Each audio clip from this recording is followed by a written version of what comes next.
Good evening, gentle dreamer. Tonight, we begin our slow walk through a world long forgotten. A time of stone towers and smoky hearths, of flickering candlelight and quiet fields. Take a moment to like the video and subscribe, but only if you genuinely enjoy what I do here. And let me know in the comments where you're tuning in from and what time it is for you. It's always fascinating to see who's joining us from around the world. Now dim the lights, maybe turn on a fan for that soft background hum, and let's ease into tonight's journey together. Let's begin part 1, the castle at dusk. This is not the world of battles or crusades. This is not the noise of war drums or galloping horses. No, this is the sleepy world of daily life in the medieval era, where time moved slowly and people lived close to the rhythm of the earth.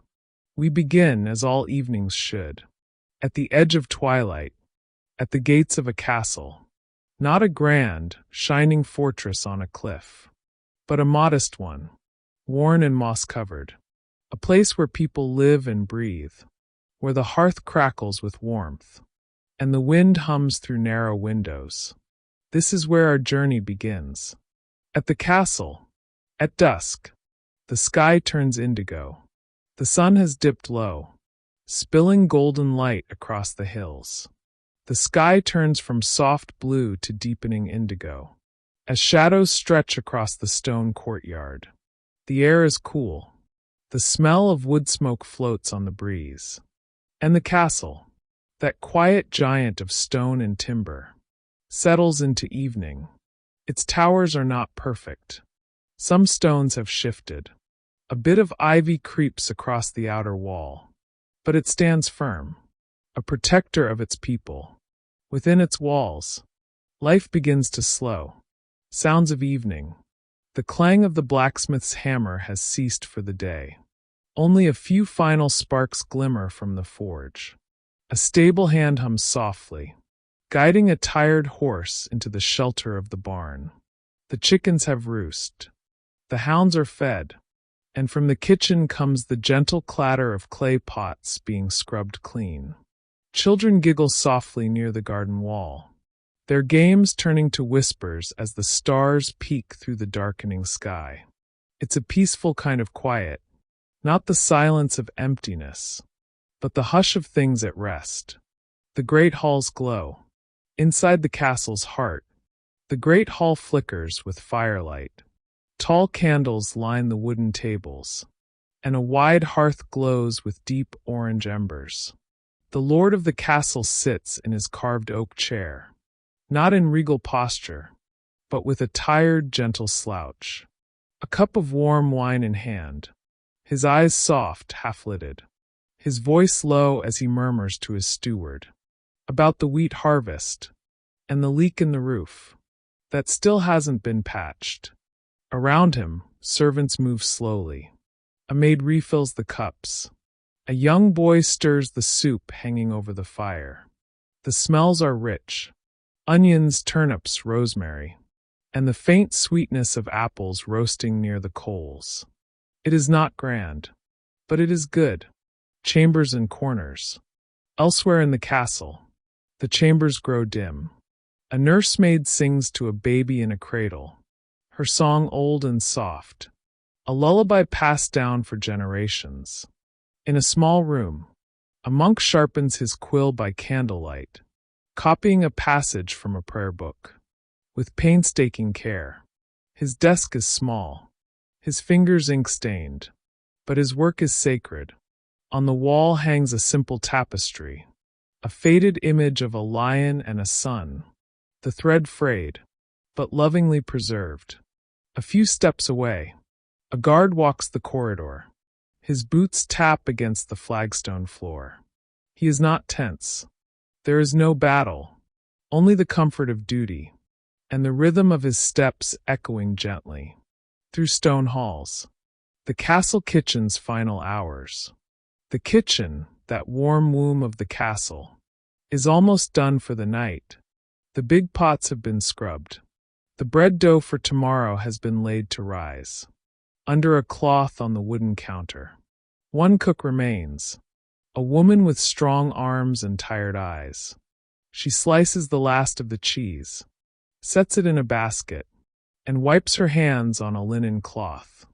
She opens a shutter and looks out at the night. The stars twinkle back.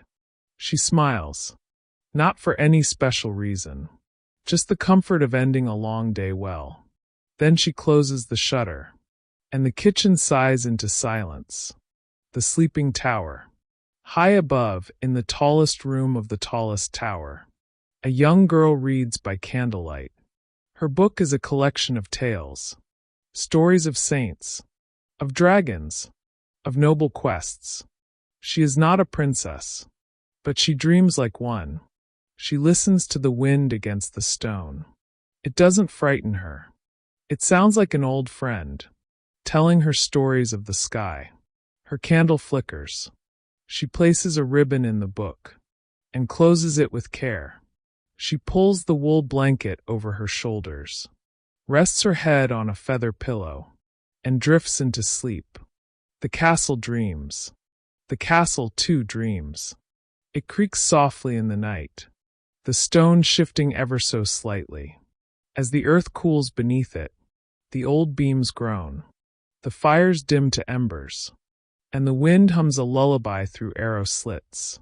It has seen hundreds of nights like this, hundreds of seasons, winters with frost on the windows, springs with birds nesting in the eaves.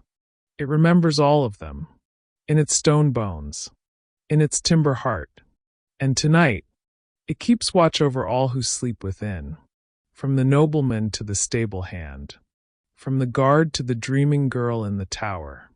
All are safe. All are still. Part 2, The Village Awakens. Tonight, we leave the castle behind. Its stones still warm with the memory of firelight. Its halls now quiet in the hush of sleep. We follow the morning mist, down the hill, beyond the watchtower, to where the real heart of the world beats. To the village. It is not grand.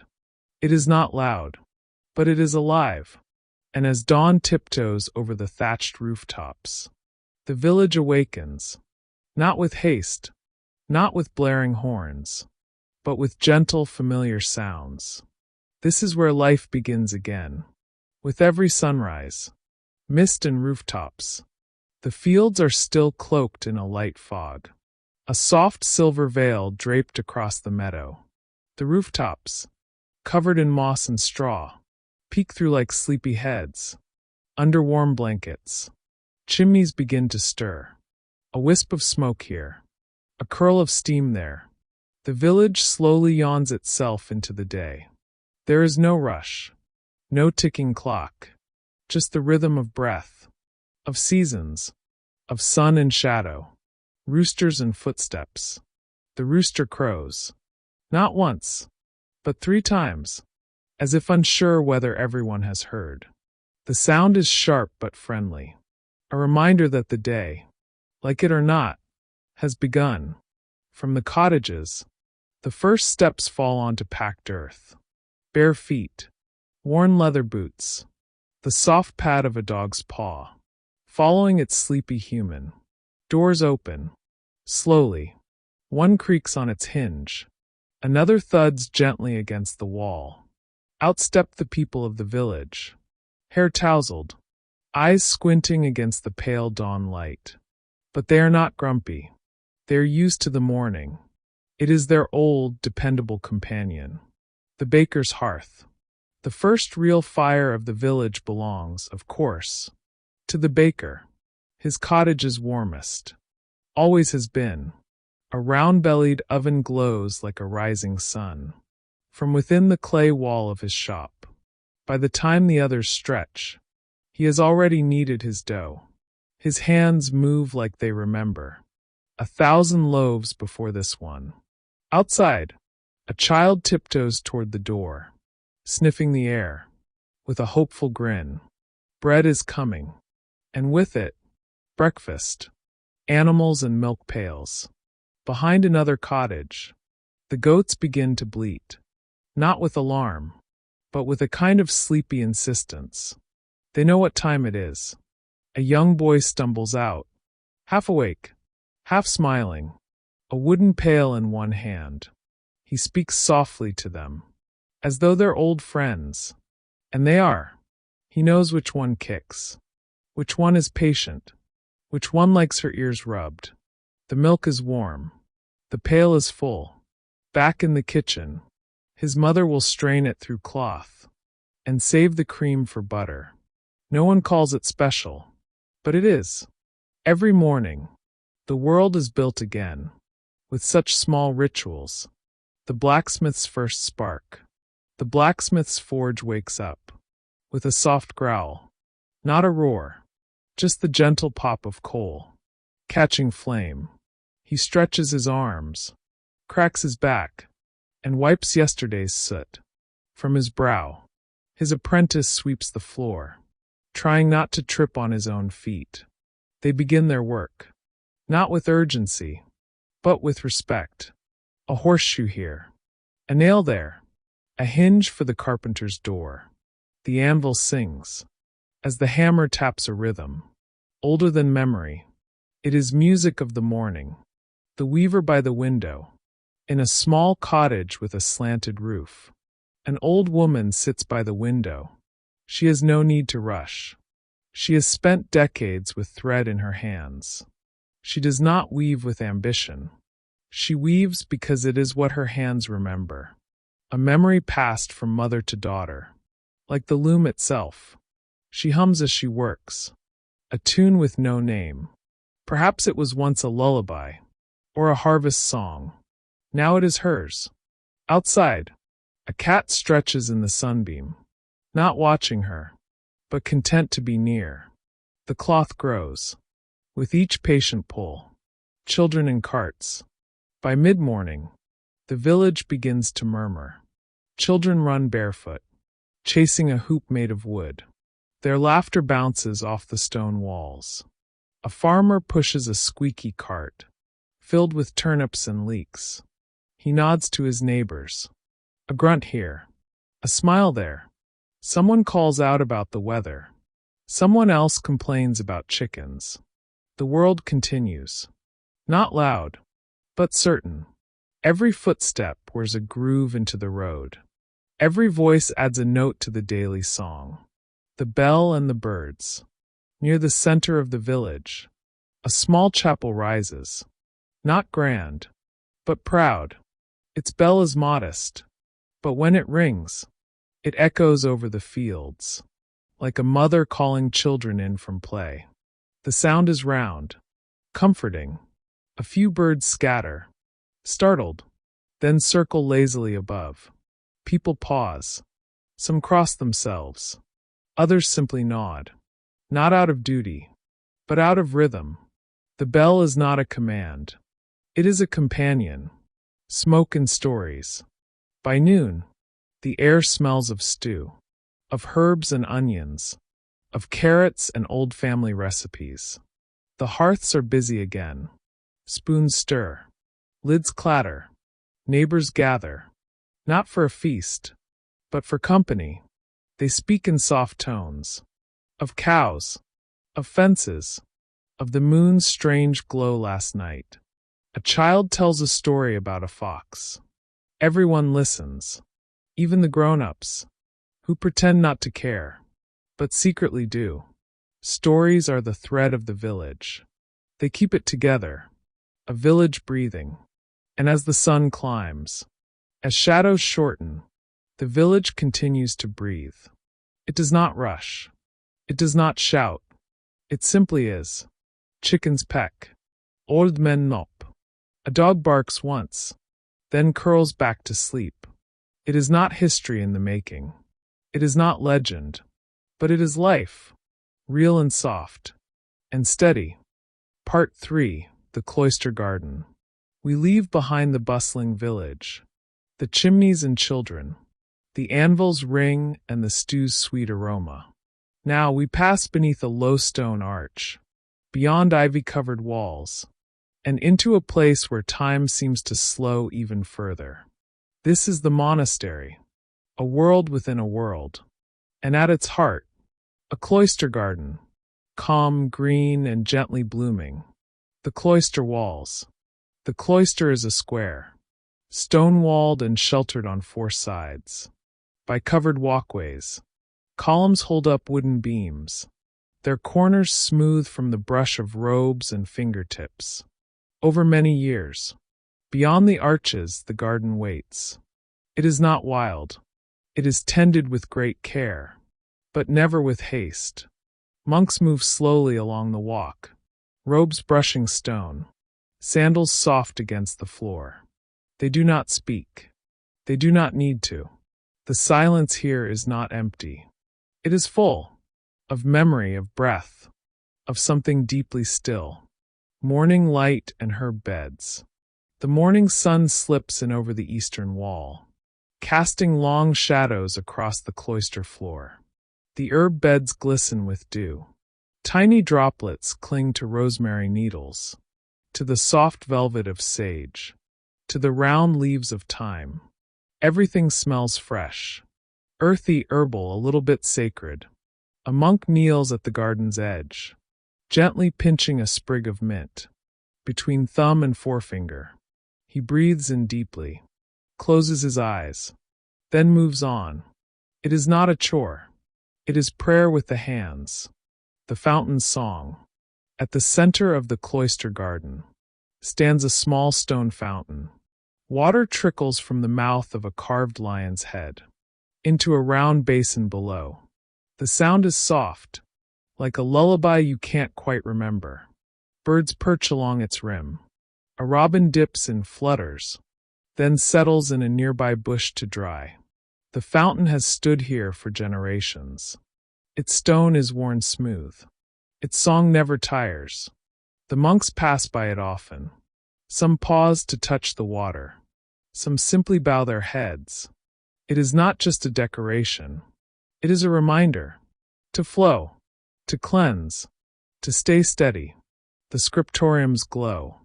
Beyond the cloister, through a narrow wooden door, lies the scriptorium, a room where words come to life in ink. It is quiet, but not silent. Quills scratch gently on parchment. The faint smell of vellum and ink fills the air. One monk leans close to his work, copying a line of Latin in looping, careful script. He pauses, dips his quill, continues. Each letter is a prayer, each margin a masterpiece. Sometimes he draws a tiny creature. In the corner of the page, a rabbit with a lute, or a bird carrying a banner. He smiles, just a little. This is his way of speaking. In a world that values stillness over sound, the bell tolls for terce. From the bell tower, a rope is pulled. The bell tolls once, twice, 3 times. Its sound floats down into the cloister, and the monks rise from wherever they are. They move toward the chapel, their steps slow, their faces calm. Inside, voices rise in plain chant, smooth, unhurried tones that fill the stone walls. Like warm breath on a cold morning, they sing not to perform, but to align themselves with something greater, something eternal. The notes hang in the air, then fade, like mist. The garden after prayer. After the service, some monks return to the garden. One tends the lavender, trimming, tying, hanging it to dry. Its scent drifts softly through the courtyard. Another repairs the trellis, where the climbing roses have begun to sag. His hands are gentle. He hums a psalm without words. Even the bees move quietly here, buzzing from blossom to blossom. Like they too know this is holy ground. There are no commands shouted, no loud tools, just the rhythm of care. The garden gives peace, and in return, is loved. The library's wooden shelves. In another corner of the monastery lies the library, not grand, but filled with wonder. Wooden shelves stretch wall to wall, holding hand-copied books bound in leather and linen. Some are worn, some are newly written, each one precious. A monk traces his finger along the spines, choosing one about birds, and another about the stars. He settles near a window, where the afternoon light pools on the floor like honey. He reads slowly, savoring each line, turning each page with reverence. Here, too, is a kind of prayer.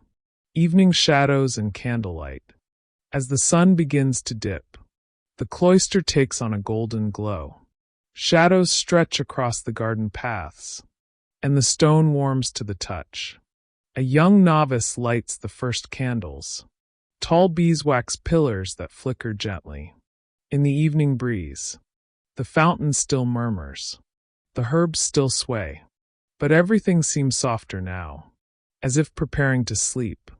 The monks begin their last prayers. Outside the cloister walls, the world may be noisy, but within, peace. Part 4. The Wandering Minstrel.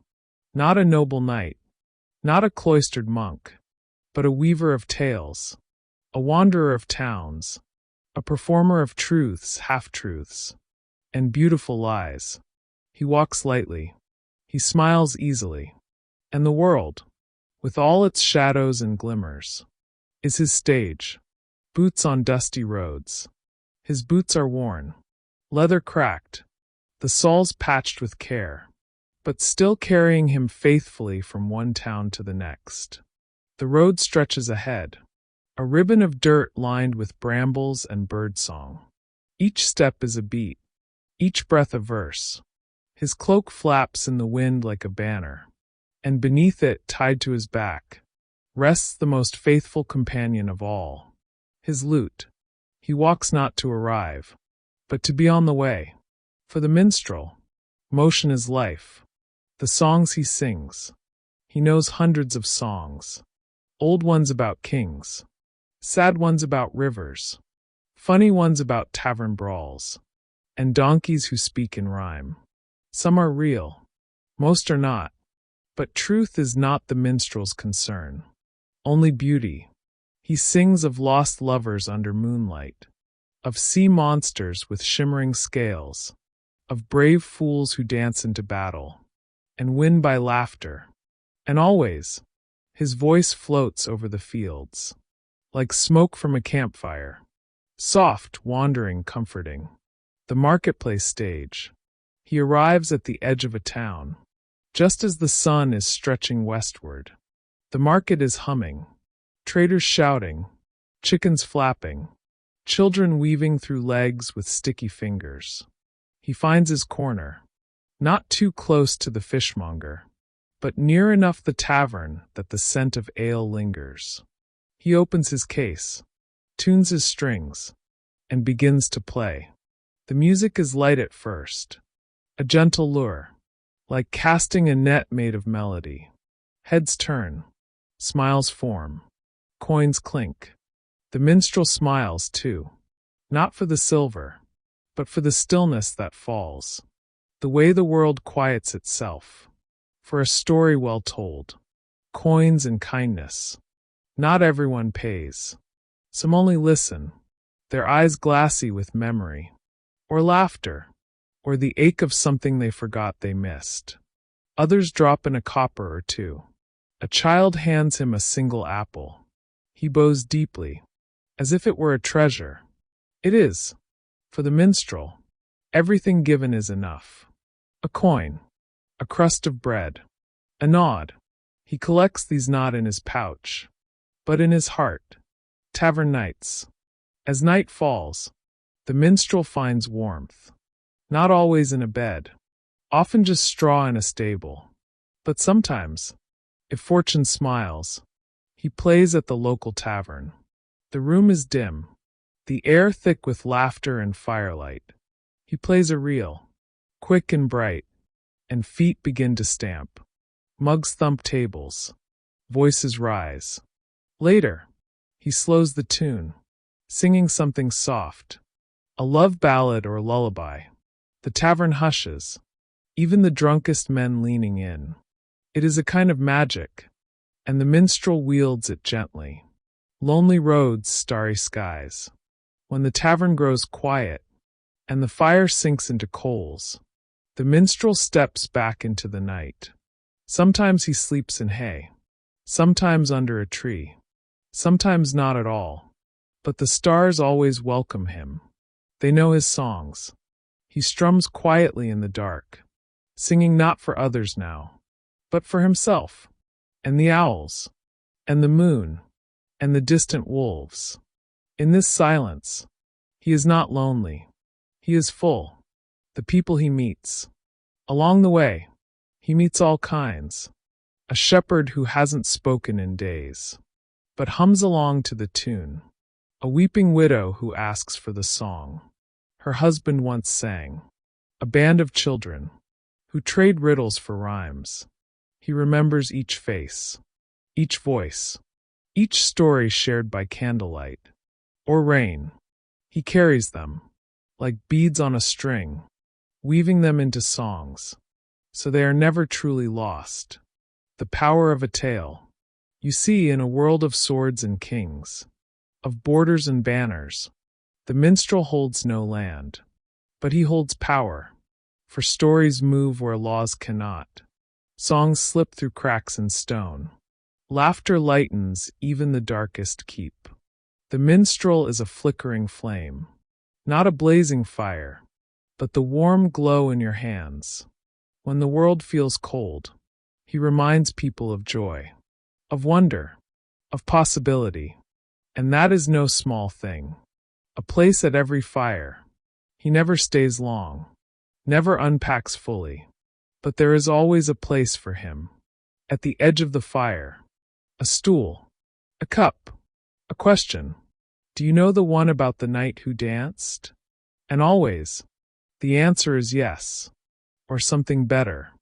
Part 5. The Blacksmith's Fire. This is the blacksmith's forge. Not as quiet as the cloister, nor as playful as the minstrel's corner, but no less essential, no less magical, because here, in the heart of fire and iron, the very bones of the medieval world are shaped. Let us step into the smithy, warm, glowing, and full of life. The anvil's song. Even before we see the forge, we hear it, the ringing of the hammer, steady, deliberate, like a heartbeat made of iron. Clang, pause, clang, pause. It echoes down cobbled streets, through wooden shutters, over garden fences and resting flocks. The blacksmith is at work. Strong arms, soot-darkened skin, eyes bright behind a curtain of steam. But tonight we watch from the shadows, quiet as smoke, while the forge reveals its quiet power. The forge's glow. The forge glows like a second sun, set low inside a stone hearth. The flames flicker orange, red, and blue. They dance, but they do not burn wild.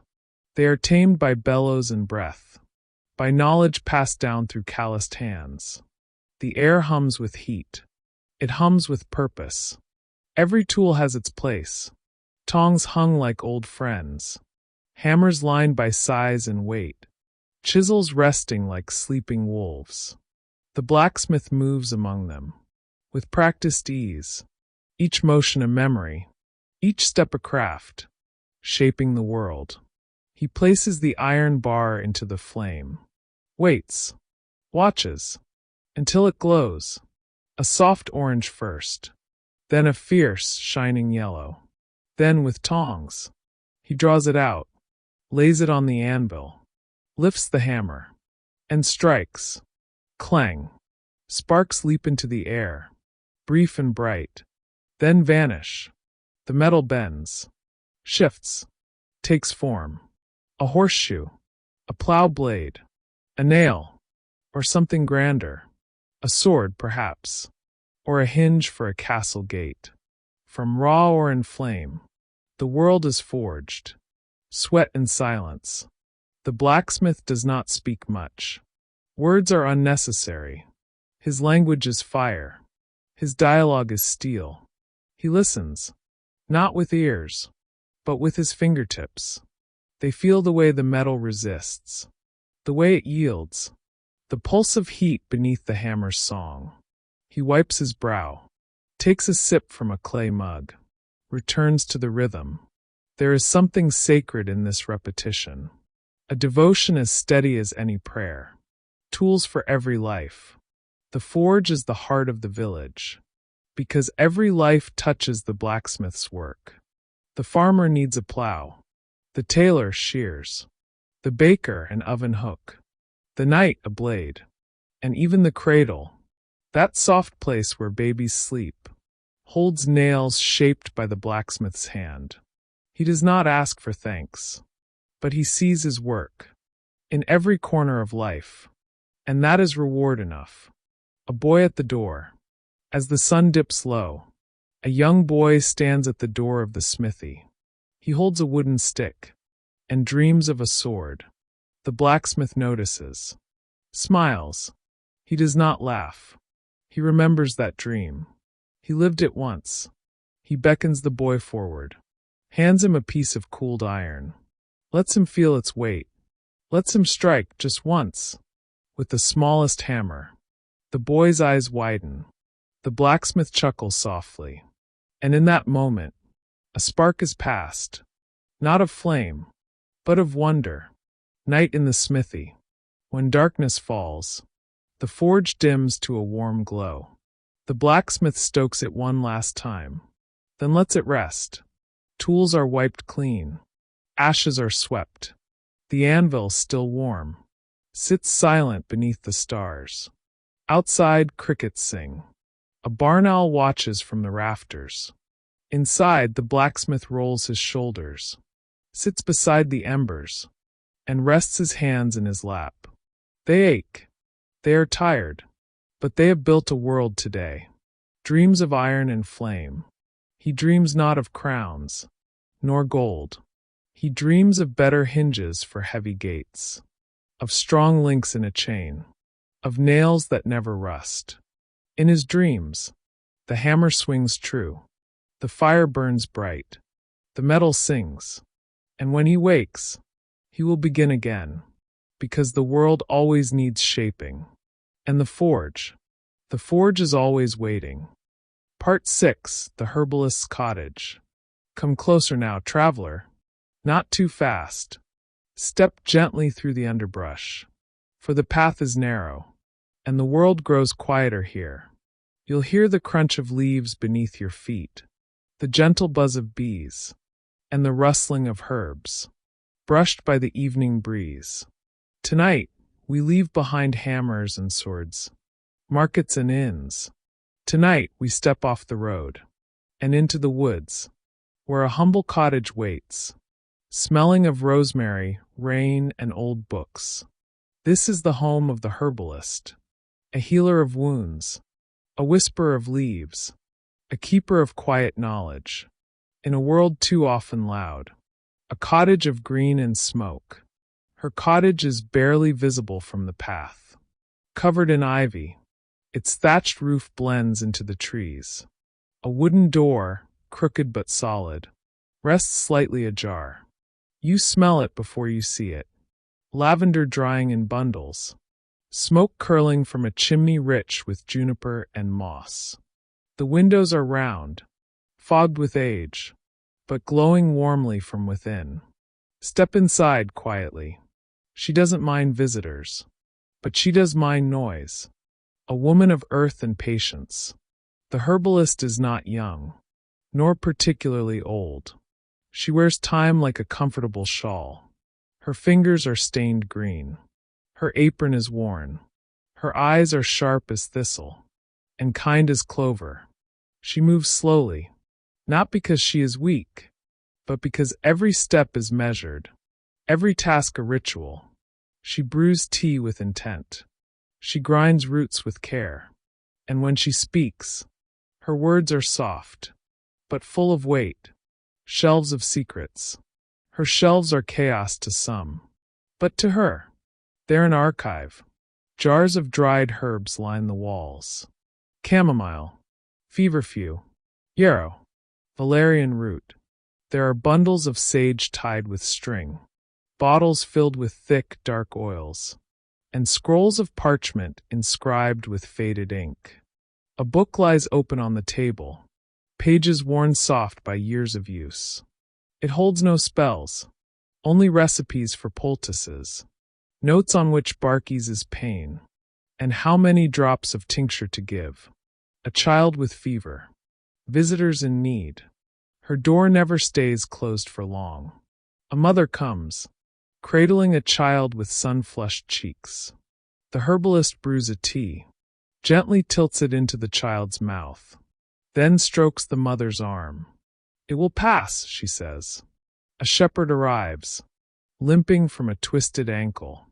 She wraps it in comfrey leaves, tied with linen soaked in warm wine. A knight comes in secret, armor tucked away, seeking relief from the war wounds. He hides from his men. To each, she gives what is needed, not always healing, sometimes comfort, sometimes silence, sometimes a story, told softly beside the fire. The language of plants.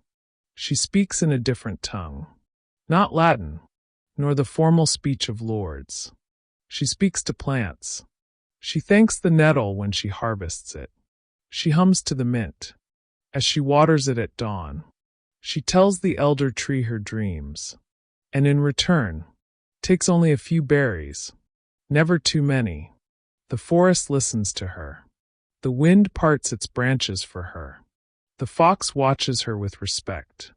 And though some call her strange, many call her wise. Whispers and superstition. Not all trust her. Some mutter as they pass. Witch, they say. She talks to birds. She burns things at night. But when illness comes, or the noble doctor from the city fails, they come. They always come.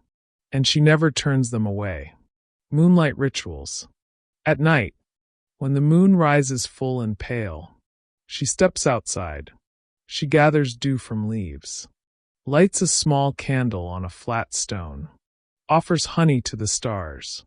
Not spells, not sorcery, just gratitude. Gratitude for another day. Of healing, of learning, of life.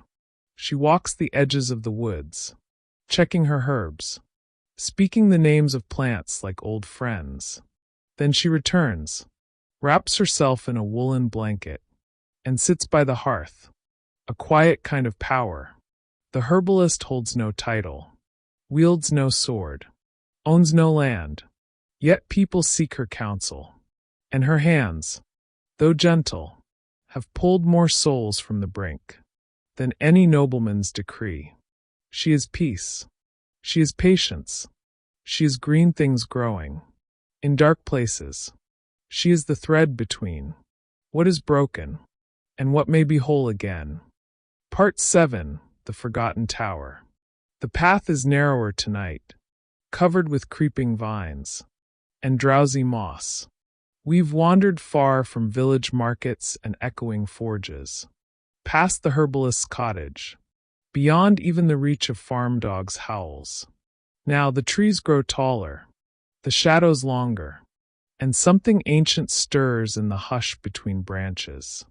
Tonight we climb, slowly, gently, toward a place nearly erased from memory, a place the villagers avoid, not from fear, but from the quiet kind of forgetting that swallows things lost to time. Tonight, we visit the Forgotten Tower. Stone and silence. You see it first through the mist, a shape among the trees, neither ruined nor whole.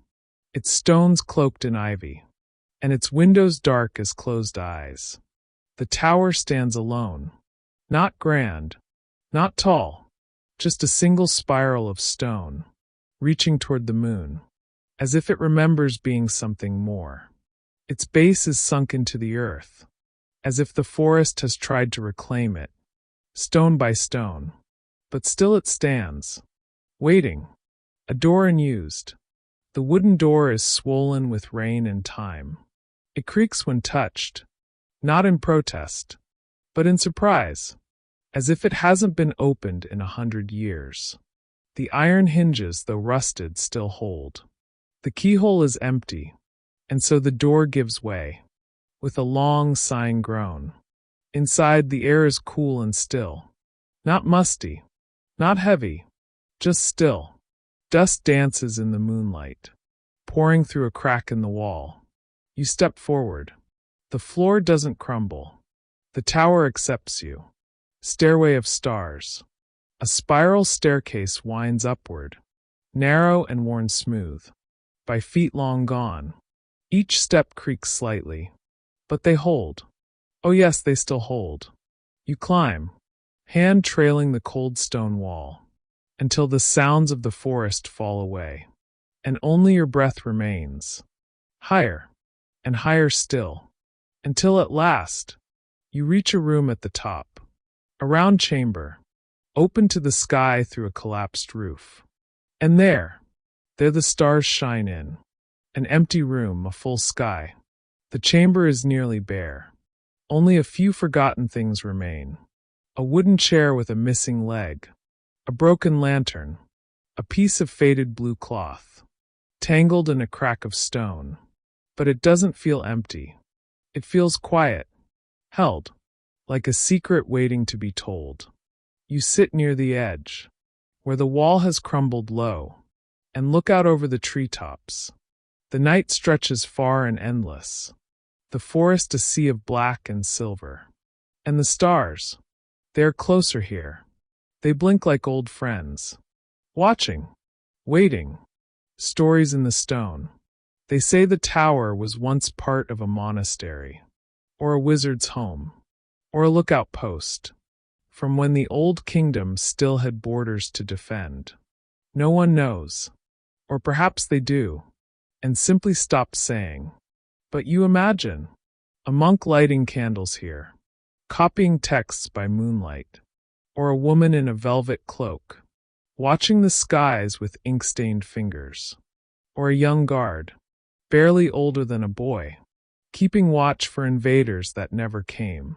Each left something, a scrape on the wall, a worn patch on the stone, a memory in the air, the sound of nothing. There is a sound here, not silence, but something gentler, the creak of old stone, the whisper of night wind, slipping through cracks, the occasional flutter of wings, a small bird, perhaps, roosting where once a bell hung. You let yourself breathe here, deeper, slower. There is no rush. The tower has waited, hundreds of years. It can wait a little longer. When the tower slept, some say time forgets places. But perhaps the opposite is true. Perhaps places forget time. The tower has no clock, no bells. It has only the moon, the stars, and the slow-growing vines that curl lovingly around its bones. It has seen storms, and frost, and sunlight dappled through leaves, long since fallen, and it remembers. It remembers what it once was, even if no one else does. A quiet watcher. You sit for a long while, not thinking, not planning, just being. The tower doesn't ask for anything. It doesn't speak. It only keeps the cold air close, keeps the stars company, keeps old stories folded into the mortar, like pressed flowers in a book. And now it keeps you too, just for a night. Part 8, The Bell Ringer's Hour. The morning mist still clings to the earth. But the bells are already awake. Far off in the distance, across the dew-covered fields and sleeping rooftops, a chime rolls out, low, slow, deliberate. It is not yet dawn. Not quite, but the bell ringer is stirring.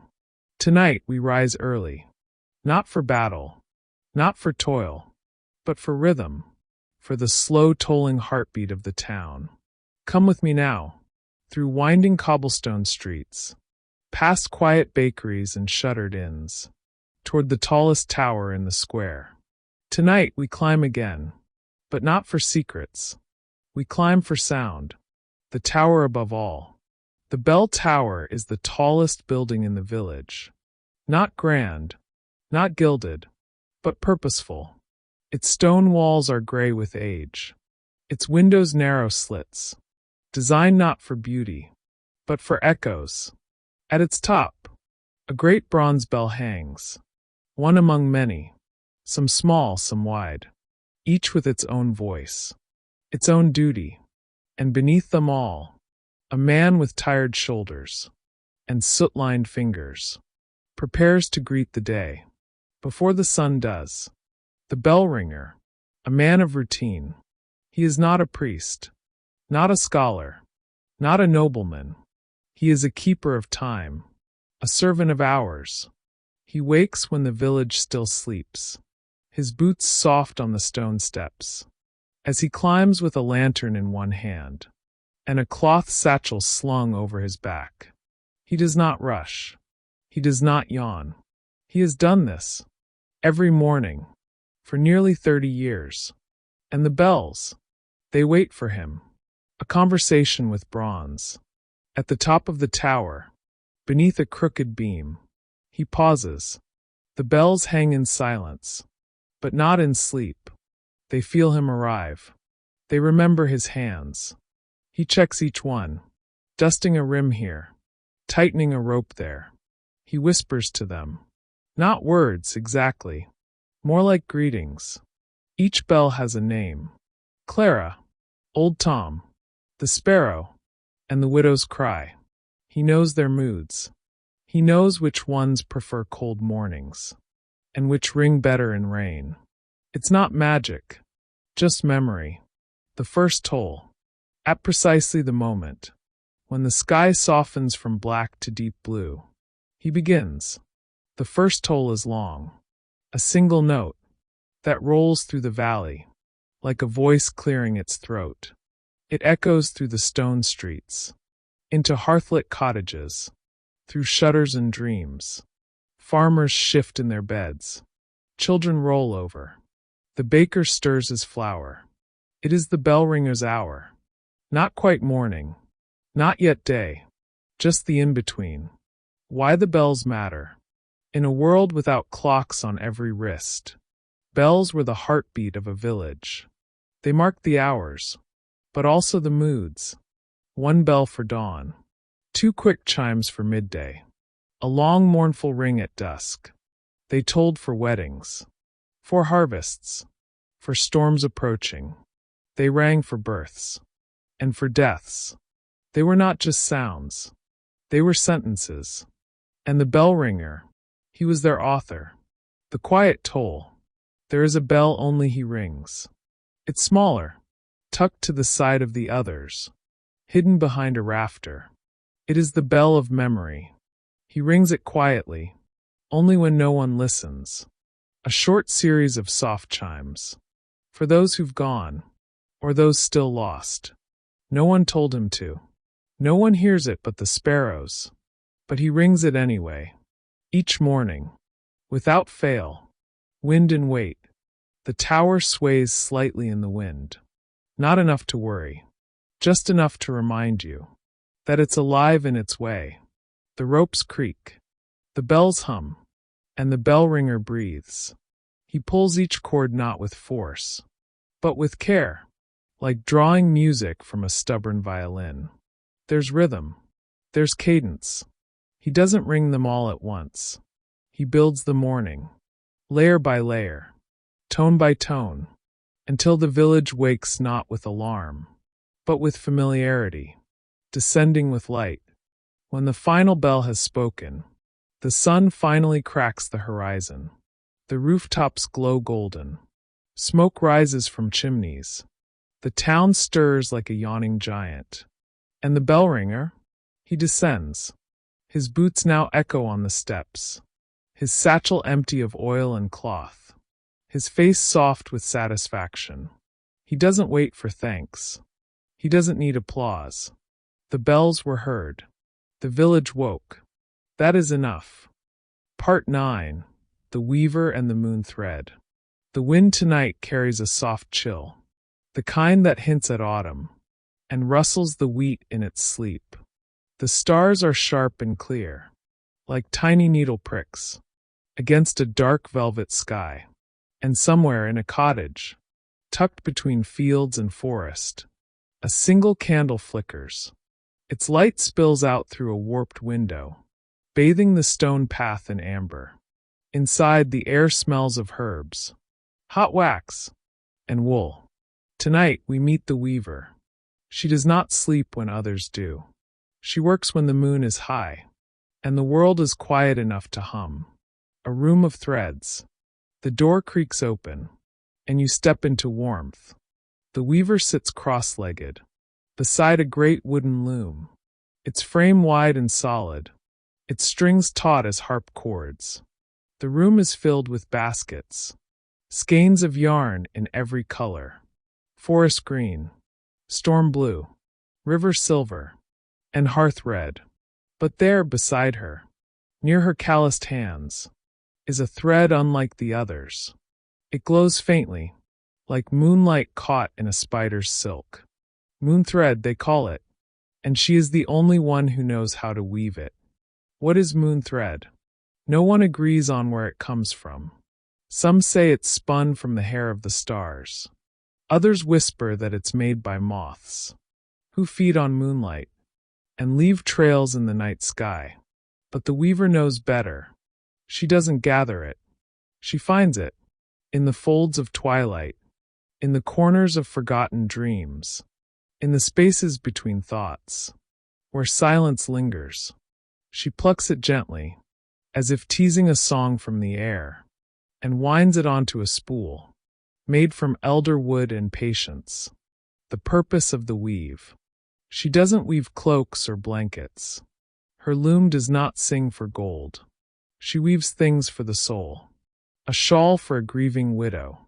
That warms more than just the skin. A ribbon for a child, whose nightmares scatter, the moment it's tied around a wrist. A tapestry hung above a sickbed, that hums softly with lullabies, even when no one is there. No one pays her in coin. They pay in stories, in time, in kindness, and sometimes, with nothing more than a thankful glance. That, to her, is enough. The threads that remember. Each thread tells a story. Each knot is a whisper. Each shuttle pass is a sigh. She remembers them all. There's the green thread, from the mother who crossed mountains to save her child. The golden strand, from a soldier's final prayer, woven into the hem of a farewell banner. And the deep violet yarn, dyed with petals and rainwater, spun the day two lovers ran into the woods and never came back. The loom doesn't forget. Neither does she. Visitors in the dark. People come to her door. Quietly, usually after sunset. They don't knock loudly. They don't speak much. They come with burdens. Grief. Worry. Uncertainty. And she gives them something simple. A glove. A thread. A patch of cloth. It doesn't solve everything. It's not magic, not really. But it helps. Because it carries memory, and comfort, and a kind of warmth that even fire cannot offer. The weaving ritual. When she begins to weave, the world slows. Her hands move rhythmically, left to right, over and under, the shuttle tapping, like a heartbeat. She hums softly, a song with no words, only tones that settle the room, like a lullaby written by dusk. Outside, owls perch on branches to listen. Mice fall asleep in the grass. Even the wind pauses, curious. Inside, the loom sings back, not loudly, but like wood remembering what it's like to be a tree. The tapestry no one sees. There is one tapestry she weaves, that no one will ever touch. It hangs behind a heavy curtain, at the back of the room, its edge always growing, its pattern never fully clear. She adds to it after every visit, every kindness received, every sorrow shared. Some nights, she only adds a single thread. Other nights, she weaves until her fingers ache. It holds the village's soul, its history, its quiet triumphs, and loud silences. If you stood before it, You'd feel like weeping, and not know why. When the moon watches, she doesn't always use the moon thread.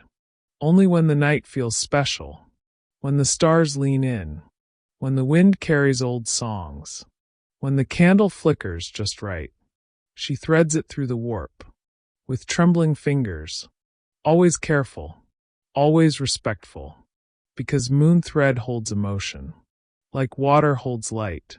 Too much, and it unravels. Too little, and it dims. But just enough, and it glows. Like hope. Part 10. The market that only opens at night. Shh. Do you hear that? Not the wind. Not the owls. But something else. The faint creak of wheels. A chime that jingles like laughter. And the hush-hush murmur of voices, speaking in languages half forgotten. The village sleeps. Its doors locked. Its hearth smoldering. But beyond the farthest edge of the cobblestone path, just past the twisted oak tree that never blooms, something stirs. It begins with a flicker, a lantern, then two, then dozens, and suddenly, just like that, the market is here. No one knows when it arrives. You can't plan for it. You can't summon it. You don't find the night market. It finds you. Some say it appears only on cloudless nights. Others swear it comes when the moon is new. Some villagers don't believe in it at all. But those who've seen it, they remember. And they speak of it the way one might speak of a strange dream. With awe, and doubt, and a quiet hope that maybe, just maybe, it might come again. The vendors of midnight. They are not like ordinary merchants. No aprons. No coin purses jingling at the hip. No calls of buy two get one free. Instead, they arrive quietly, setting up stalls made of silk and smoke, fastened with pins of bone or glass. There's a man with a coat stitched entirely from crow feathers, selling jars of laughter caught during weddings. There's a woman who speaks only in riddles, offering maps that lead to places you've dreamed about, but never been. And then there's the boy with no shadow, trading silver buttons for forgotten names. Each booth is stranger than the last. Each item not priced in gold, but in memory, or secrets, or time. What you can find there. You might discover a mirror that shows not your reflection, but your truest self. A pocket watch that ticks backward, perfect for reliving a perfect moment. Or a teacup that brews whatever emotion you're missing. Need courage? It'll taste like fire and honey. Need rest? Like lavender and soft rain. You could find a cloak that makes people forget they saw you.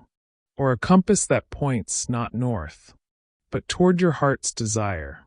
But be careful, because sometimes what you think you want is not what you truly need. The rules of the market.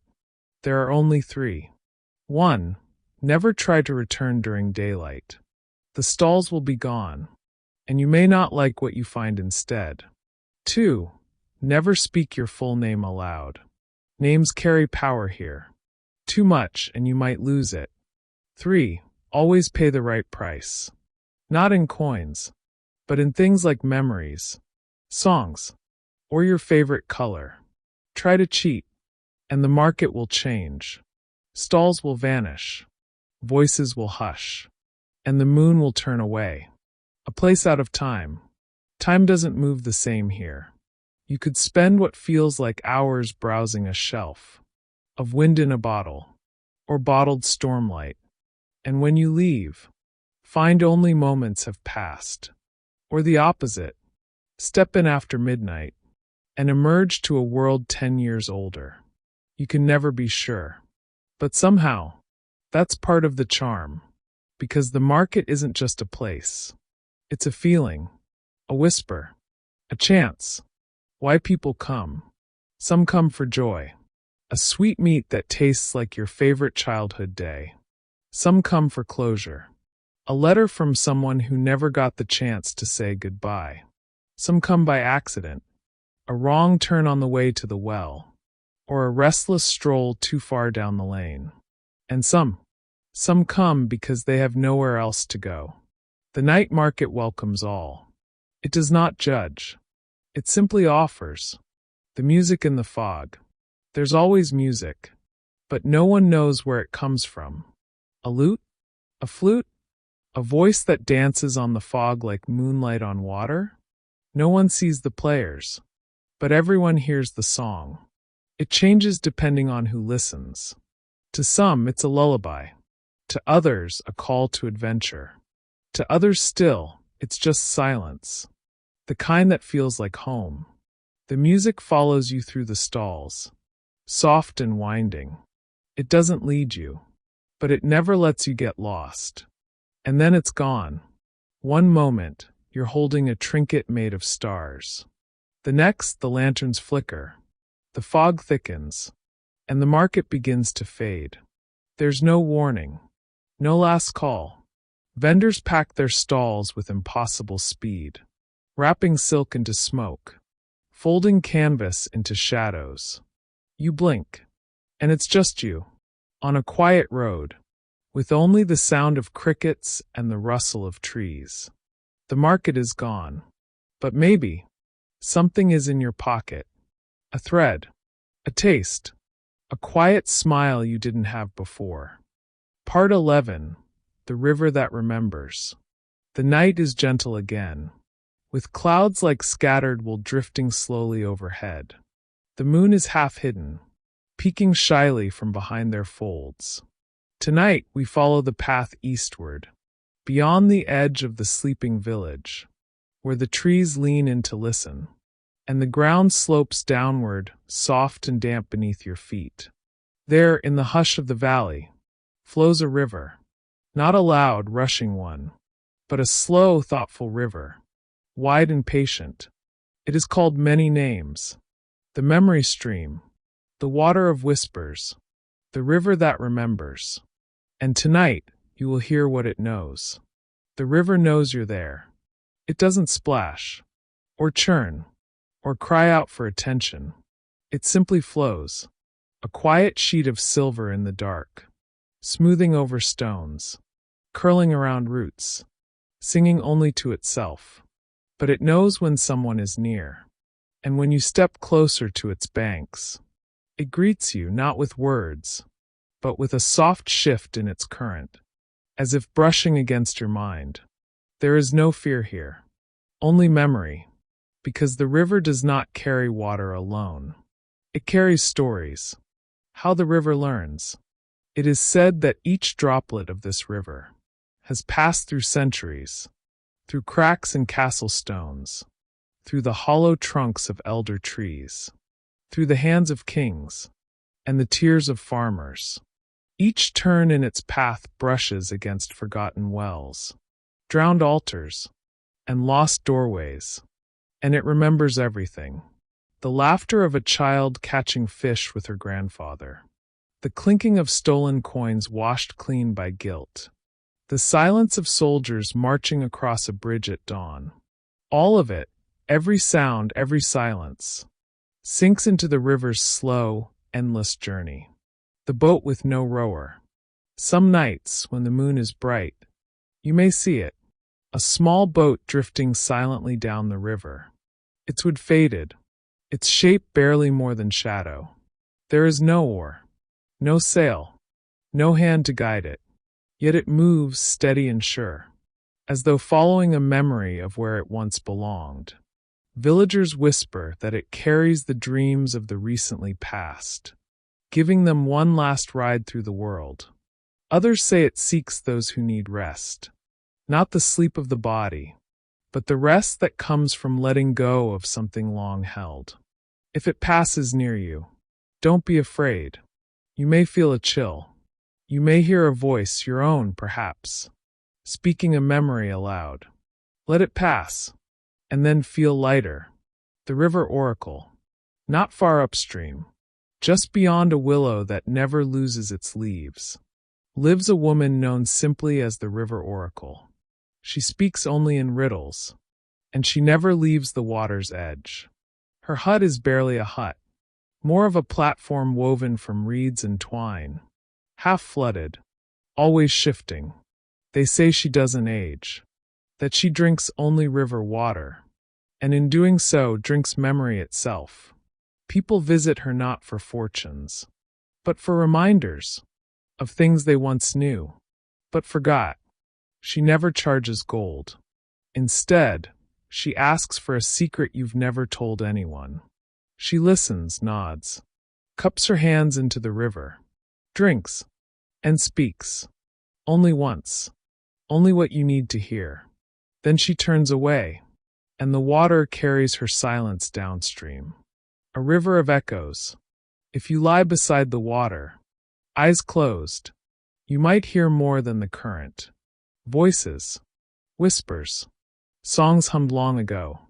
A lullaby a mother sang on a stormy night. A promise whispered beneath a bridge. The last words of an old man watching the sky. The river doesn't speak like people do. Its voice is layered, like parchment written over again and again. You won't understand it all. You're not meant to. But it will stay with you, somewhere just beneath your thoughts. Like a song you can't quite name, but hum when you're alone. Crossing points. There are bridges across the river, but not ordinary ones. One is made of planks carved from driftwood, held together by twine and belief. Another is a fallen tree, ancient and covered in moss, so wide and steady that birds nest along its spine. But the oldest bridge of all is made of stone, worn and cracked, with ivy hanging like curtains. At its center, there's a mark carved into the stone.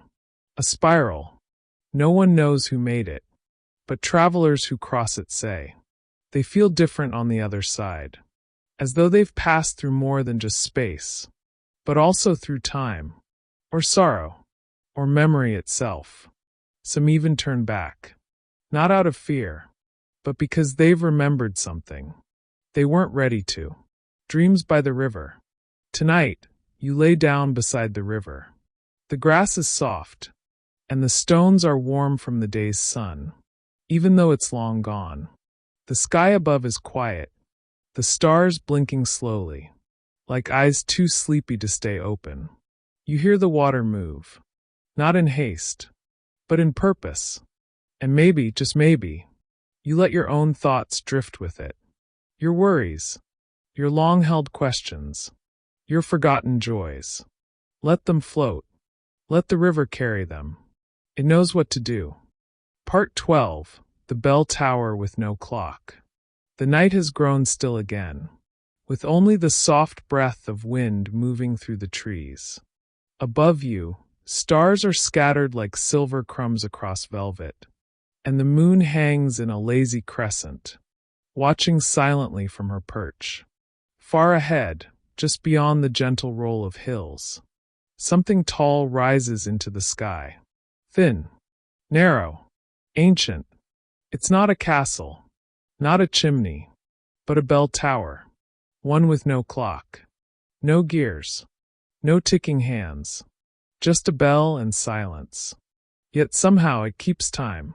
Where it stands, the bell tower sits alone on a rise of land, as if it were placed there by accident or intention. No one knows which. No village surrounds it. No path leads directly to it. It's simply there. Always there. Some maps don't show it.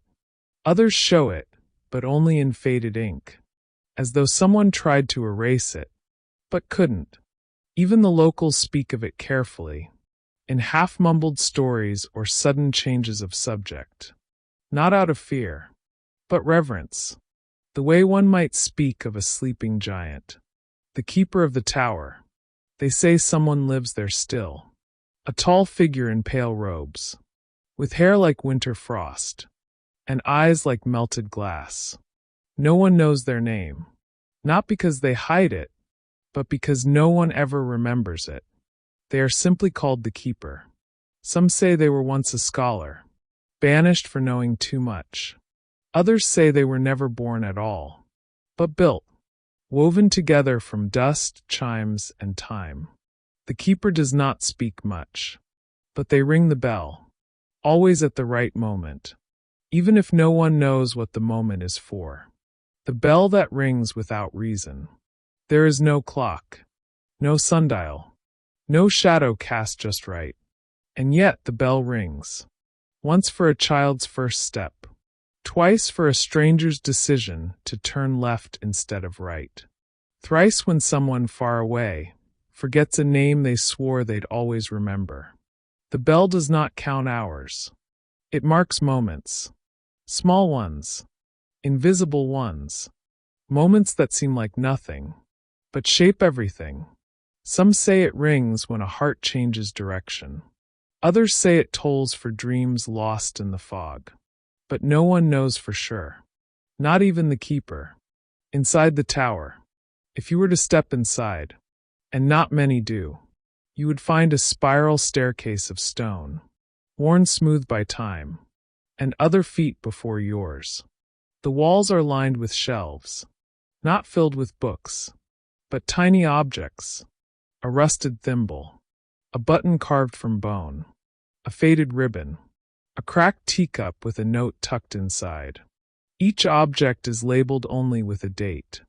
No names, no explanations, just a day, a time, and a feeling in the air, like something remembered too faintly to explain. Climb higher, and you'll see windows carved in odd shapes. Hexagons, teardrops, spirals, each looking out onto different landscapes. None of them match the world outside. The top room. At the very top is the bell itself.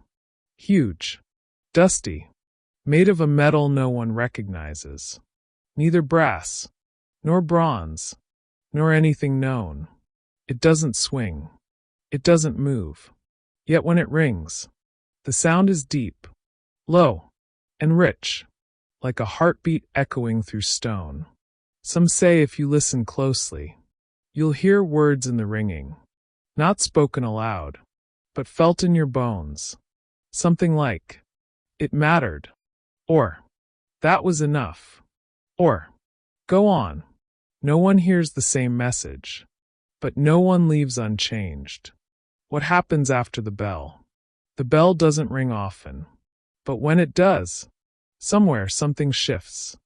A letter arrives a day earlier than expected. A door that had been stuck for weeks opens on the first try. A dream repeats itself, but ends with a smile this time. People don't always notice, but the tower does. The keeper does. It's not about being seen. It's about being felt. And those moments, tiny, nearly invisible, add up to lifetimes. Legends and lullabies. Children sing songs about the tower. If you hear the bell at night, hold your dreams and hold them tight. If you pass beneath its gaze, you'll forget your longest days. Old folks sometimes pause mid-step, look toward the hills, and whisper, "Thank you," for reasons they can't explain. Wanderers write about the tower in journals, sketching it in charcoal or pencil, never quite capturing its height or its hush, but always drawn back to it, like a memory they didn't know was theirs. Sleep beneath the sound. Tonight, you sleep within earshot of the bell, not close enough to see it, but close enough to feel its presence, like a warm weight on your chest, or a hand resting gently on your back. It doesn't ring now. Not yet. But perhaps it will. Just once. Sometime between your first dream and your last sigh. And when it does, you won't wake. You'll smile and turn deeper into sleep, cradled by the weight of a moment that matters. Part 13. The Bridge That Appears in Fog. It is a night made of mist. Not heavy or cold, but the kind that seems to rise gently from the ground itself, curling around trees, hugging stones, softening the edges of everything you thought you knew. The stars are hidden. The moon has gone wandering, but it's not dark. The world is quiet, white, and waiting. This is when the bridge appears. It cannot be summoned. It cannot be followed. It only reveals itself when the moment is right. Not for the world, but for you. So tonight, as the fog thickens just enough to blur the tips of your eyelashes, the bridge finds you, where there was none. You had been walking without purpose, along a forest path that may or may not have been real. And suddenly, you're no longer alone on the edge of trees.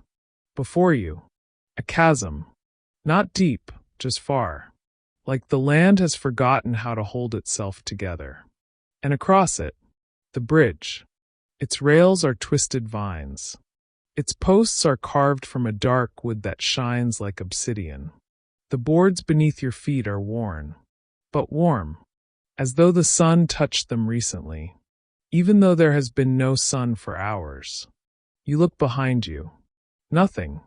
Only mist. You look ahead. The same. But the bridge is here, stretching out patiently, waiting. The stories it holds. The bridge that appears in fog has no name, because names cannot catch it, like trying to label the space between a sigh and a breath. But it has stories. People say those who walk it forget something, not out of loss, but choice. A burden lifted, a grief smoothed out, a memory faded just enough to stop aching. Others say the bridge gives something instead.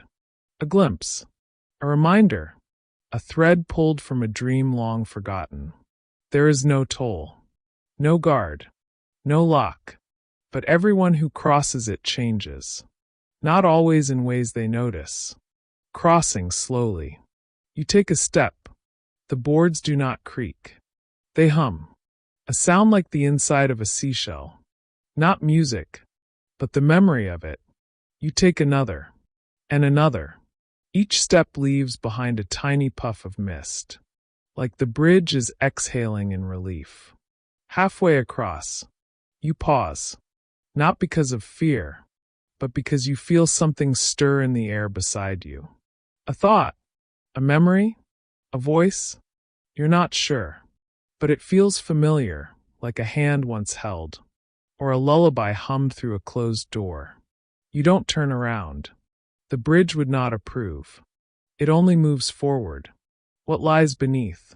You glance over the side, into the fog below, and for a moment, just a flicker, you see things in the mist. A spinning top, a pair of gloves too small to fit now, a single page torn from a journal, a closed window in an empty room. These are not ghosts. Not quite. They are echoes. Bits of your own past, that chose not to follow you. And below them, no ground, just more fog. Endless, patient kind. The far side. At last, the end of the bridge appears. Not suddenly, but gradually, like a dream you slowly realize you're having. The fog parts just enough for the land to take shape again. Grass. A single tree. A lantern hanging from a crooked post, flickering gently in a wind you cannot feel. You step off the final plank. It gives a soft sigh, as if it has done its job. You turn back, but there is no bridge, only mist, and the sense that something important has quietly left your shoulders. Those who've walked before. You are not the first to cross this bridge, though few speak of it. Many have felt its presence. An old knight who set down his sword one morning, unable to remember why he ever picked it up. A mother who forgave herself for something long ago, though she couldn't recall what it was anymore. A child who stopped fearing the dark, not because they grew up, but because they realized the dark was just lonely light. The bridge doesn't care who you are. It only cares that you're ready. Settling down. You sit beneath the lantern. The ground is soft. There's no sound, except the quiet rhythm of your own breath, and the gentle flapping of the fog as it drifts away. Bit by bit, you don't know where you are, but you know you've arrived. And maybe that's enough. Part 14. the castle beneath the lake. Tonight, the world is damp and dreaming. Clouds drift low like sleepy giants. And somewhere in the hills, you can hear the quiet plink-plink of water, falling from leaves that have held onto rain too long. There is a lake here, one you've passed before without noticing. Still, flat as glass, silver under the moon, like a mirror placed between the earth and sky. But tonight, something stirs beneath its surface.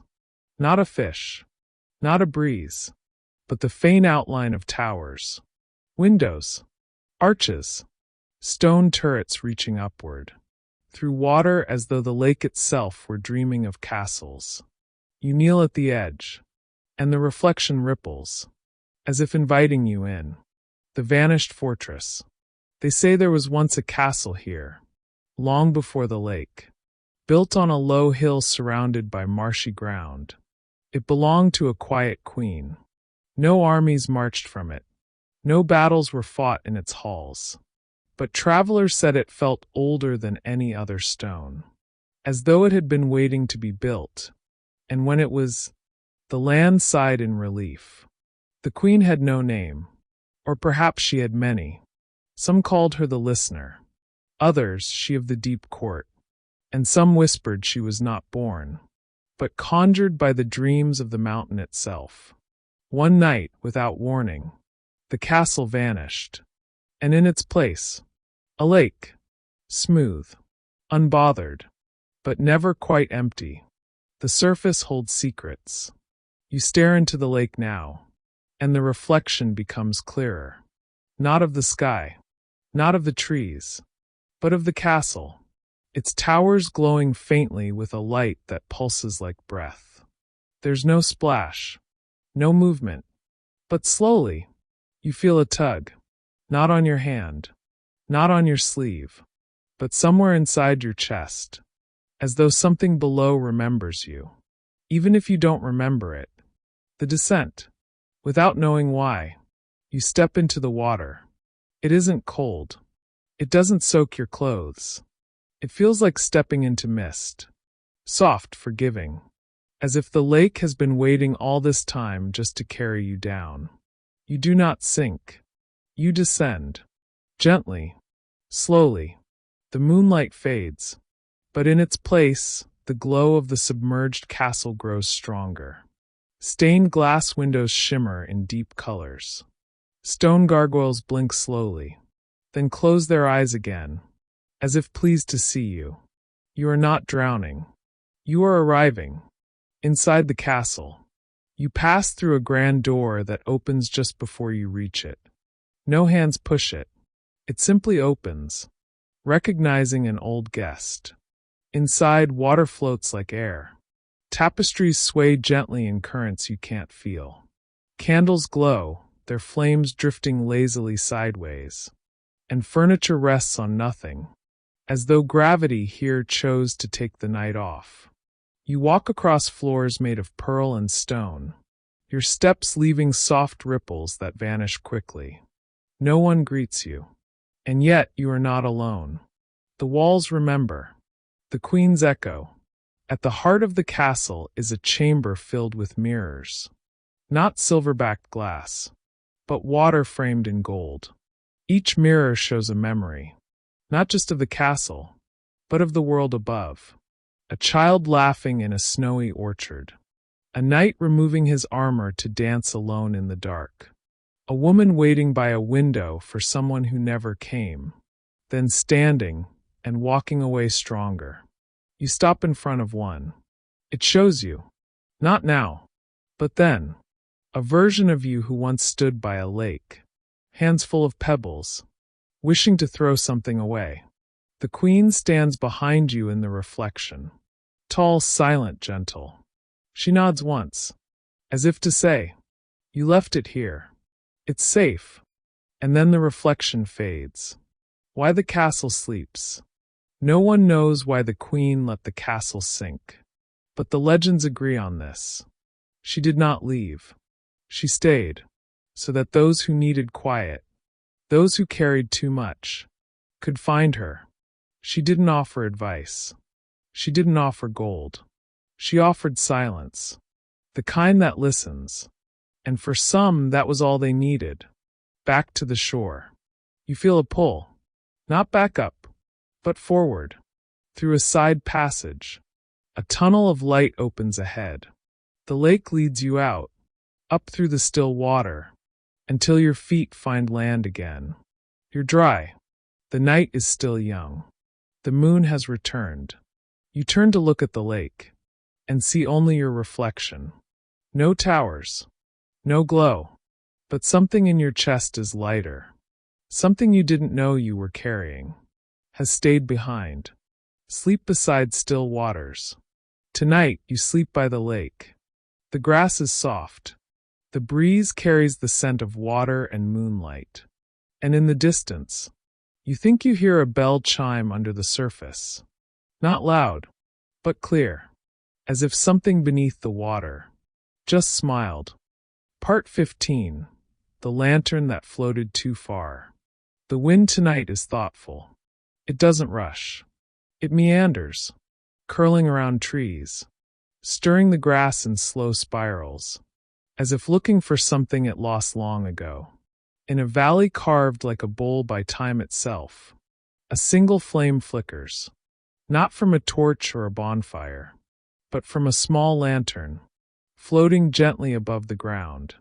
It glows softly, its frame made of bronze kissed green by age, its glass panes fogged with the breath of the night. No one holds it. No one carries it. It moves on its own, like a thought left unfinished, gliding above the tall grass, toward a place that remembers stories no one tells anymore. How it began. They say the lantern belonged to a monk, long ago, who kept watch over a mountain temple few could find. He wasn't famous. He wasn't wise in the way songs remember. But he had a gift. He could listen, not just to people, but to the wind, to the cracks in the stone, to the silence that followed sorrow. Each night, he would light the lantern and walk the temple grounds, its warm light keeping away the loneliness that sometimes curled in the corners of his heart. One night, a visitor came, but not with footsteps. It was grief itself, deep, heavy, and without shape. The monk listened, all night, and when the sun rose, the grief left, but so did the monk. Only the lantern remained, hovering gently where he once stood.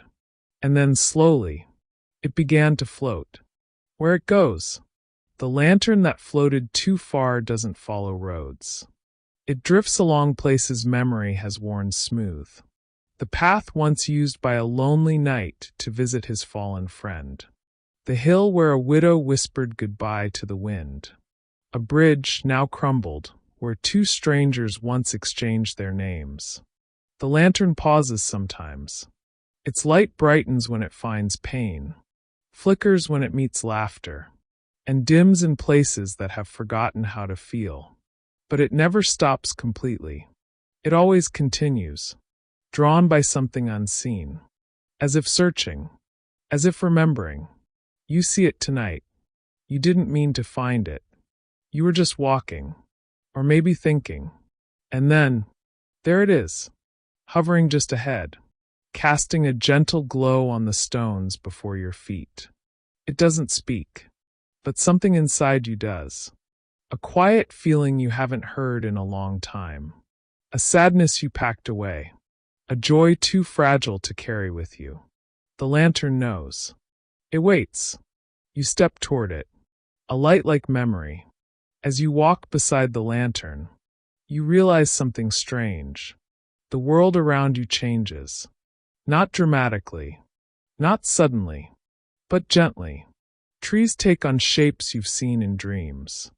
The stars above seem to shift into constellations you remember from stories told long ago. Ones you've forgotten the endings to. A distant bell chimes, though there is no village nearby. And the air feels like dusk, no matter what time it really is. You realize then, you are not walking through a place. You are walking through a feeling. The lantern is showing you the path grief took. When it left, the valley of quiet echoes. Eventually, the lantern brings you to a valley, filled with things that shouldn't be there. A wooden toy worn smooth. A letter never sent. A cloak too small for any grown person. A rusted key with no door. They are not yours. Not exactly. But somehow you know them. They belong to someone you once were. Or maybe someone you loved. Or maybe someone who lived only in a moment you almost forgot. The lantern hovers over each item briefly, its light pulsing softly, like a heartbeat slowed by sleep. And then it floats on. You follow, where the lantern sleeps.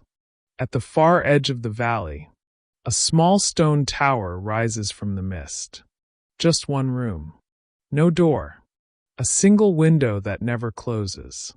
Inside, the lantern finally stops. It hovers in the center, and its light begins to change. Not brighter, not dimmer, but warmer. It's as if the flame within has heard your thoughts and understands. The tower begins to glow.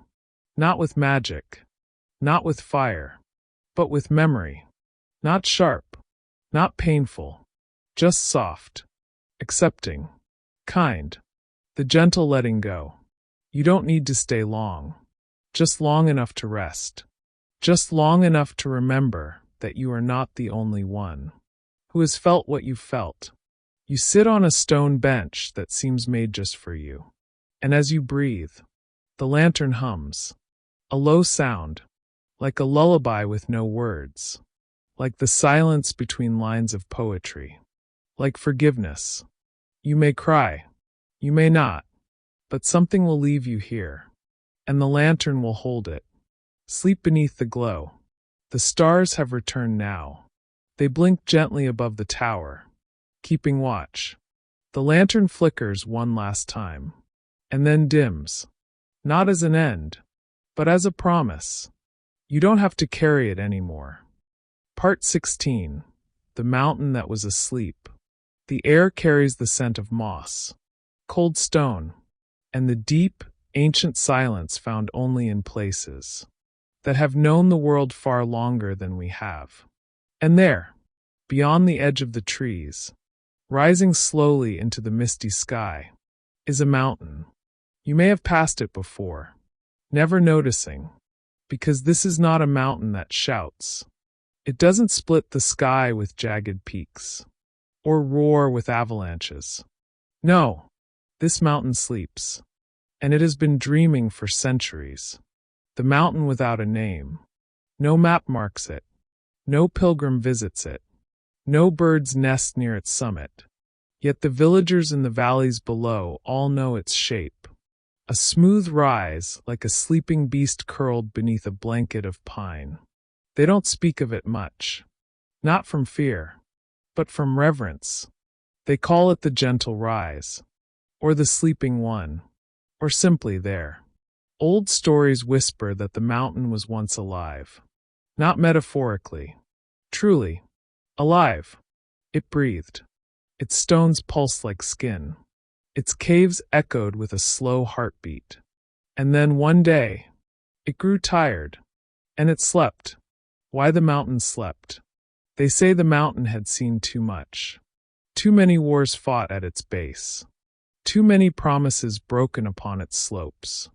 Too many songs sung in sorrow, and never in joy. So it curled into itself, and closed its eyes. The trees quieted. The rivers that ran down its sides slowed to a trickle, and animals that once roamed its trails moved away. Without quite knowing why. It didn't grow cold. It didn't vanish. It simply rested. Your arrival. You didn't mean to walk this far. You only meant to clear your head, to step away from noise, from lists, from expectations. But the trees led you here. And now you stand at the base of the mountain, a path before you, soft with pine needles, and lined with lanterns that shouldn't still be burning, but are. You feel no urgency, only a strange, slow curiosity, like a thought that's waited a long time to surface. So you climb the slopes of stillness. The mountain is quiet, but never silent. You hear things as you ascend, the creak of roots shifting gently beneath the soil, the hum of wind through rocks shaped like sleeping faces, the faint sound of bells or breathing. No birds, no insects, just that deep, restful quiet that sinks into your bones and makes you forget what rushing ever felt like. You pass stone markers along the path, each one inscribed not with words, but with feelings. One feels like acceptance, another like forgiveness, a third like grief that no longer needs to speak. You don't stop, but you nod to each one, and they seem to nod back. The Cave of Echoes. Near the summit, you find a small opening, a cave shaped like a sigh. Inside, it's warmer than you expect. Not hot, just comfortingly still. The air smells like old stories, and the walls glow faintly, lit by crystals that pulse softly, in time with something far below. You sit, not because you're tired, but because it feels right. The stone beneath you feels alive, not awake, but present. And as you sit, you begin to remember things you didn't know you'd forgotten. Moments, faces, small joys that passed without celebration. You remember how it felt to rest your head on someone's shoulder, how the rain once sounded on the roof during a long night, the weight of something you let go of, even though it hurt. The mountain remembers too, and in its sleep, it listens. The dreamer speaks. You don't hear words, but you feel them, like warmth spreading through cold fingers. Rest is not weakness. Pauses are sacred. You are not here to be useful. You are here to be. And most of all, you don't have to carry it all the way to the top. You breathe deeply, and for the first time in a long while, you exhale without holding back. The descent begins. You don't know how long you sat in the cave. An hour? A night? A moment? But when you step outside again, the stars are moving. The air feels lighter. The mountain hasn't changed. It still sleeps, but it has shared something with you. A piece of its stillness, tucked gently behind your ribs. You begin the descent, and though your steps are slow, they feel stronger somehow. Not because you're rushing to the bottom, but because you're in no hurry. And that, you now understand, is strength. Sleep like stone. Tonight, when you sleep, let it be mountain sleep. Heavy, kind, without pressure to rise too soon. Let your thoughts settle like leaves in a still pond. Let your dreams echo gently in chambers that have waited so long just to hold them. The mountain is still asleep, but it knows you now. And if ever you need to rest again, you know where the path begins. Part 17. The Clockmaker of Hollow Hill. Not all ticking is loud. Some clocks whisper. They tick not with brass gears or iron teeth, but with memories, with moments, with things left unsaid. And somewhere in the hills where mist never quite clears, there is a workshop carved into stone. A round door barely visible. No windows. Just ivy, moss, and the faintest hum of time at rest. Inside, the clockmaker. Still at work. Still listening. Hollow Hill. Hollow Hill is not hollow in the way maps suggest. No caverns for miners. No tunnels for beasts. No, it is hollow like a bell, shaped by silence, meant for sound. It is said that when the wind moves just right through Hollow Hill, you can hear things not meant for ears. The laughter of children long gone, the final notes of songs never finished, the creak of a rocking chair waiting for someone to return. And deep inside the hill, beneath layers of earth and memory, the clockmaker sits. He does not age. He does not tire. because his clocks do not measure time as we do. They measure feeling, clocks of the heart. Some say his first clock was made from sorrow. Not a metaphor. Truly, he caught a single teardrop as it fell from a grieving widow, and built around it a timepiece that ticked once. For every moment she wished she could go back. Another was crafted from laughter, pure and bright, collected from the first giggle of a child seeing snow. It chimed not on the hour, but whenever someone nearby remembered something warm.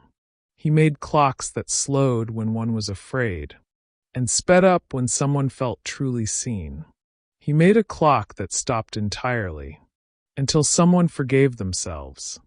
And one, made from the silence between two hands not yet held, that refused to move until they touched.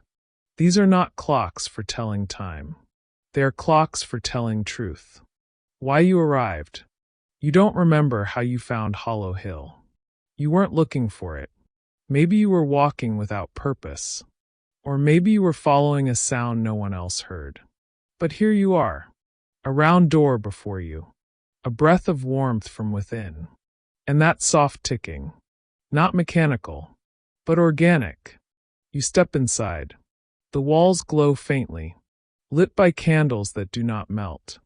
And there, in the center, surrounded by hundreds, no thousands of clocks, sits the clockmaker.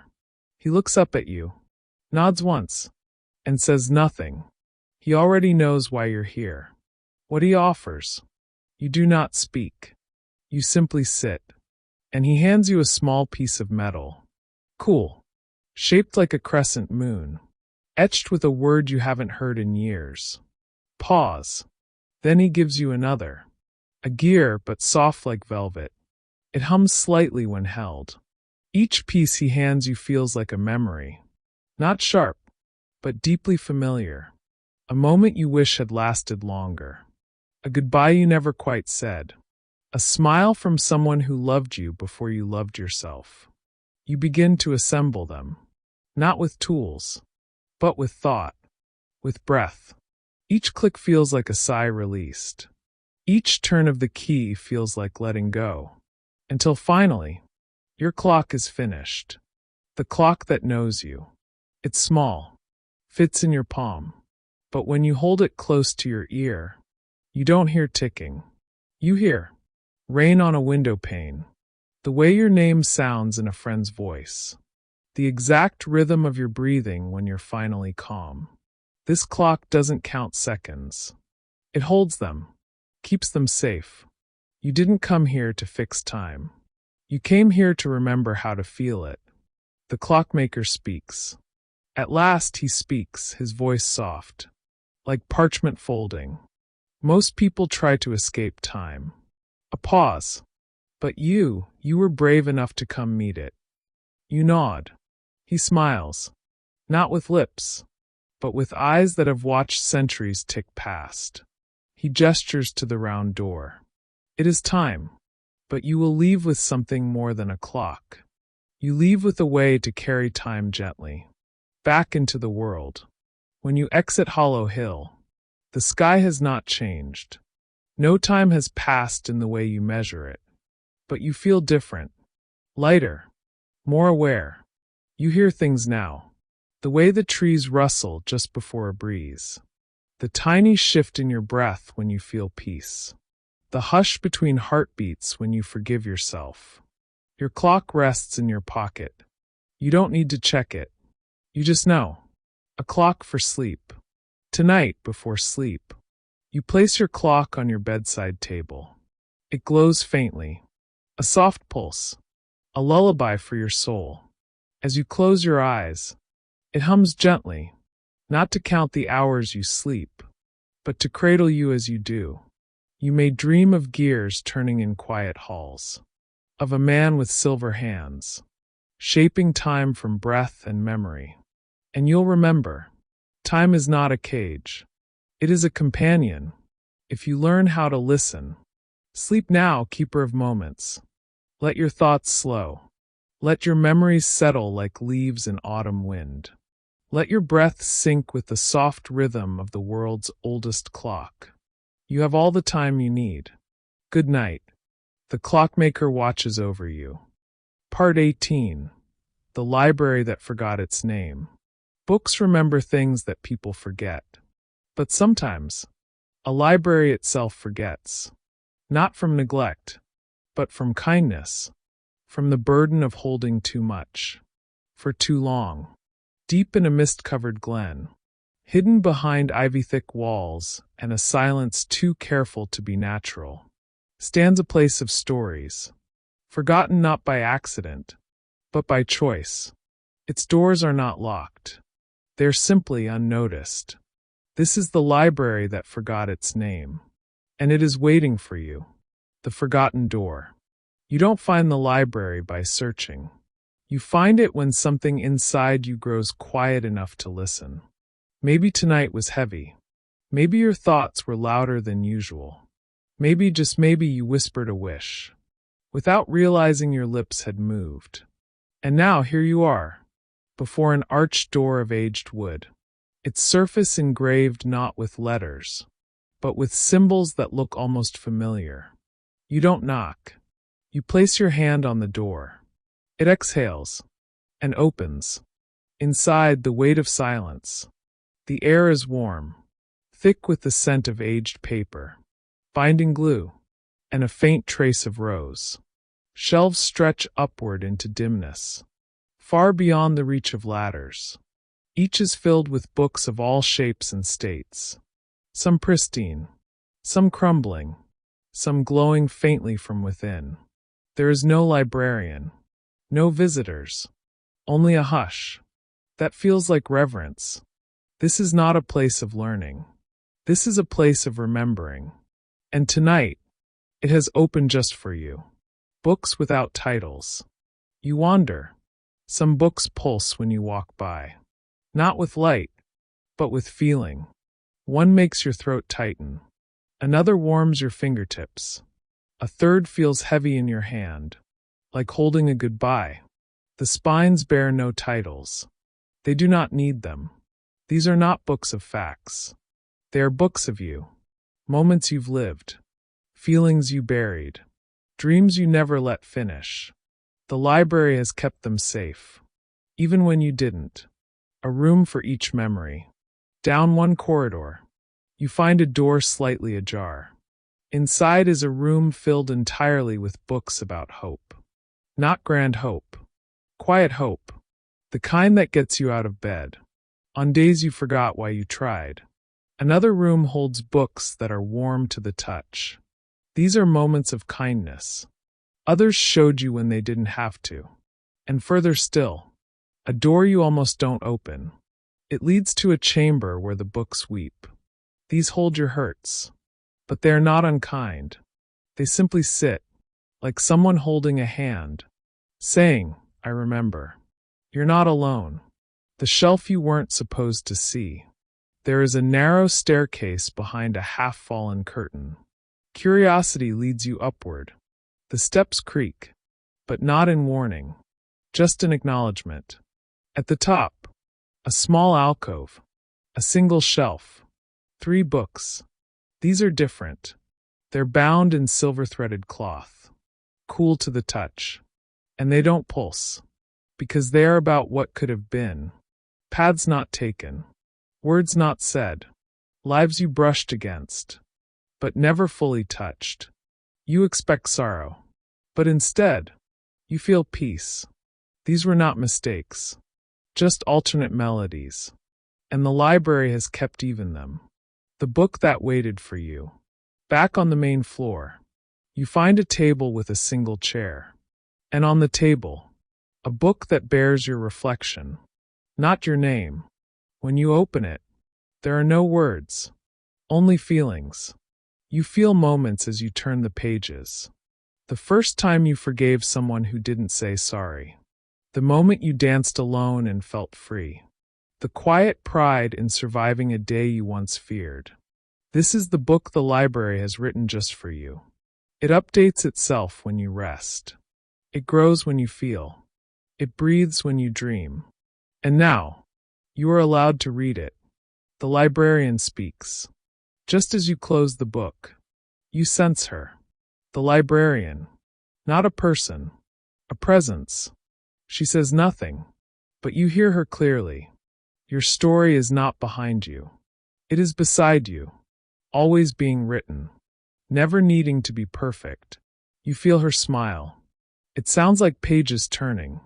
Then, silence again, but a kind silence. You leave, but not alone. The book closes itself, and when you rise, you feel lighter. You don't take any books with you. You don't need to. They are already inside you. They always were.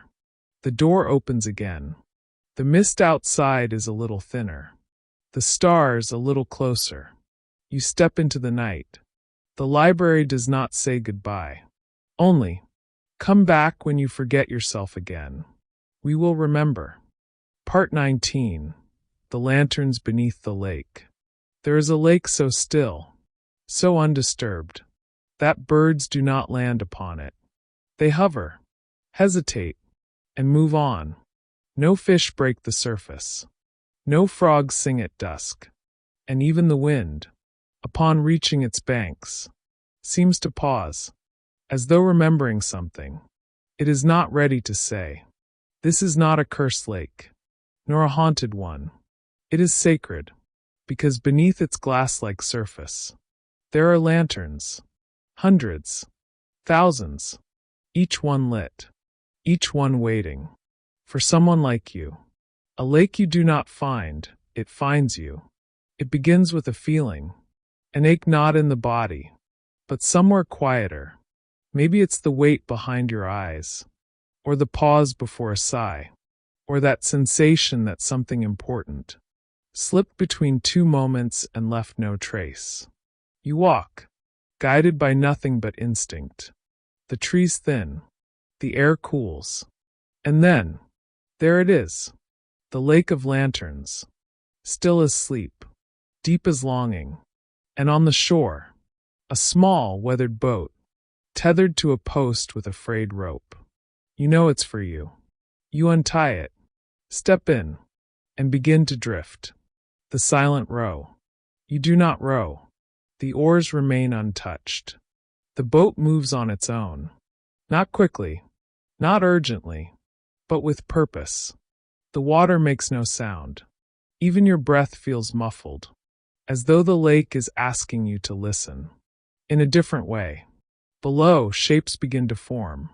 Faint glows, soft and golden, blooming like underwater stars. Lanterns. Each one pulses gently, like a heartbeat. Each one has something to say. The first lantern. The boat glides over a single lantern. Its glow flickers when you near. You lean over, and in the reflection of its light, you see yourself, as a child, eyes wide, laughing freely, looking up at someone now gone. The memory isn't sharp, more like a scent, or a half-remembered dream. And yet, you know it. You feel its warmth, its sorrow. This lantern holds a memory you forgot to cherish. But the lake never forgot. Lanterns of the heart. As you float, more lanterns pass beneath. One flickers with the color of longing. Another hums faintly with regret. One pulses brightly with joy so fierce. You can feel your chest rise with it. Each lantern holds something you once thought too small to matter.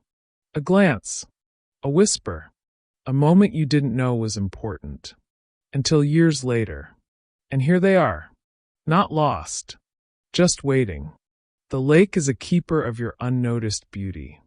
A lantern calls to you. One glows brighter than the rest. It rises, breaking the surface not with splash, but with reverence.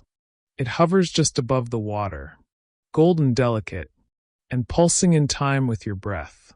You reach out, touch it gently. Your hand doesn't burn. Instead, you feel.